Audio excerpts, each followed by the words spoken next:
School লাইফে একবার অঙ্কে 100-তে 31 পেয়েছিলাম। স্যারের চরম বেতের বাড়ি তো খেয়েছি, বাসায় এসে অপেক্ষা করছিলাম বাবার মায়ের জন্য। আমার বাবা এলো রাতে, এসে রিপোর্ট কার্ড দেখতে চাইলো। আমার খুব কান্না পাচ্ছিল। আমি তখন ক্লাস 7-এ পড়ি।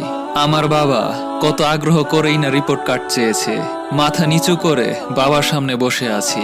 রিপোর্ট কার্ড দেখে বাবা আমাকে বলল, তুমি তো ইংরেজিতে অনেক ভালোই করেছো, 100-তে 72, সমাজেও 81, অঙ্কে তো ধরা খেয়ে গেলে। শোনো, কাল থেকে অঙ্ক আমার সামনে করবা রেগুলার। অঙ্কে যদি তৃতীয় সাময়িক পরীক্ষায় 80 পাও, তোমাকে যে কি কিনে দিব চিন্তাও করতে পারবে না। আর যদি ফেল করো, তোমার পড়াশোনা বন্ধ। আমার এক জবান শুরু হলো বাবার সাথে আমার অঙ্ক চর্চা। প্রতিদিন অফিস থেকে ক্লান্ত হয়ে ফিরে উনি বসতেন পাটিগণিত আর বীজগণিত নিয়ে।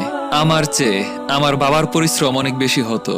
পরীক্ষার পর রেজাল্ট এলো, আমি প্রচন্ড কষ্ট নিয়ে বাড়ি ফিরলাম। আমি অঙ্কে 100-তে 72 পেয়েছি।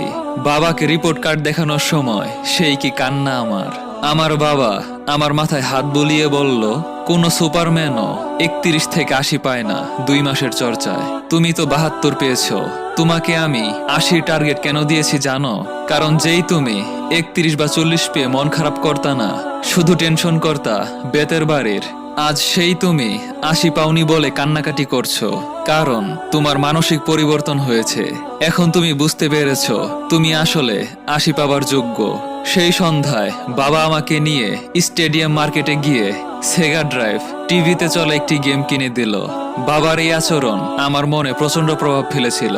আমাকে আমার বাবা কখনোই চাইবার সাথে সাথে কোনো কিছু কিনে দিত না, শর্ত জুড়ে দিত। শর্তে হেরে গেলে আমি সে জিনিসটা পেতাম না, আর মনও খারাপ করতাম না। কারণ আমার মনে হতো আমার ব্যর্থতার কারণে আমি জিনিসটি অ্যাচিভ করতে পারিনি। এসএসসিতে আমার খুব ভালো রেজাল্ট করার বিন্দুমাত্র আশা ছিল না, কিন্তু আমার বাবার আশা ছিল। আর বাবার সেই আশার শক্তি এতই বেশি ছিল যে আমি এসএসসিতে প্রচন্ড ভালো রেজাল্ট করি। বাবা 25 কেজি মিষ্টি কিনে নিজের হাতে সবার বাড়ি বিলিয়েছিল। এরপর ইন্টার পরীক্ষায় আমার রেজাল্ট ভালো হলো। বাবা আমাকে আরো একটি গেমিং সিস্টেম কিনে দিলেন। এরপর এলো ভর্তি পরীক্ষার যুদ্ধ।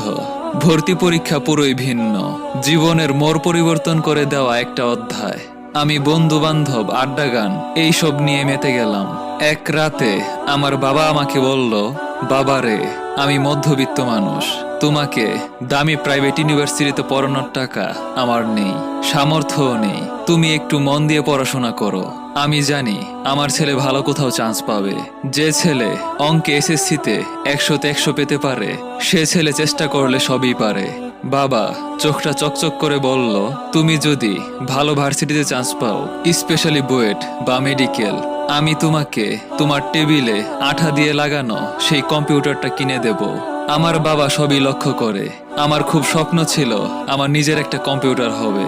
বলতে সাহস পেতাম না, তাই ছবি কেটে টেবিলে সাজিয়ে রাখতাম। আমার বাবা আমার হাত দুইটা শক্ত করে ধরলেন। বিশ্বাস করুন, আমি মাত্র 2টা ভর্তি পরীক্ষার ফর্ম কিনেছিলাম, বুয়েট আর মেডিকেল। আমি 2টাতেই চান্স পেয়েছি। গর্ব করে বলছি না আমি এভারেজ স্টুডেন্ট ছিলাম, কিন্তু আমাকে আকাশ ছোঁয়ার স্বপ্ন দেখিয়েছিল আমার বাবা। আমি যা তার চেয়ে অনেক বেশি শক্তিশালী মনে করিয়ে দিত আমার বাবা। ভাত খেতে বসলে বাবার 2 পাশে আমি, আমার বোনরা বসতাম।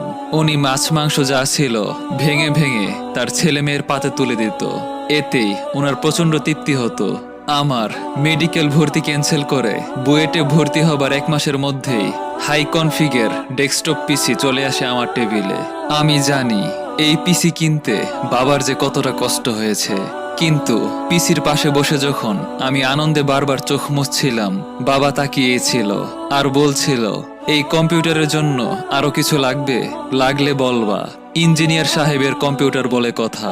আমার বাবা একজন গ্রেট মোটিভেটর। শুধু বুলি কপচিয়ে চলে যেতেন না, পাশে বসে ভুল শুধরে দিতেন। আমার বোন যখন ইন্টারে ভালো ফলাফল করতে পারলো না, আমার বাবা ওর মাথায় হাত বুলিয়ে বলেছিল, এটা তো জাস্ট একটা ছোট্ট ব্যাপার, আমার মেয়ে যে কত দূরে যাবে তা তো আমি দেখতেই পাচ্ছি। আমার সেই মেজো বোন ঢাকা ইউনিভার্সিটির ইন্টারন্যাশনাল রিলেশনস থেকে অনার্স মাস্টারে ফার্স্ট ক্লাস, এখন লন্ডনে ব্যারিস্টার। এই সব কিছুই সম্ভব হয় একজন বাবা, না না, একজন অতিমানব পিতার জন্য। এভাবে প্যারেন্টিং আমাদের যুগে সত্যি বিরল ছিল। আমার বাবা সেই কাজটা করিয়ে দেখিয়েছিলেন।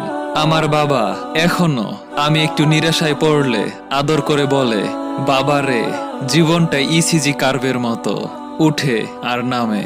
স্ট্রেট লাইনে হলে কি মানুষ বেঁচে থাকে? সন্তানের পরীক্ষার রেজাল্ট খারাপ হলে বকাঝকা বা মারধর না করে মানসিকভাবে সাপোর্ট করুন, ভালোবাসা দিয়ে শাসন করুন। ভালো থাকুক পৃথিবীর সকল বাবা মা।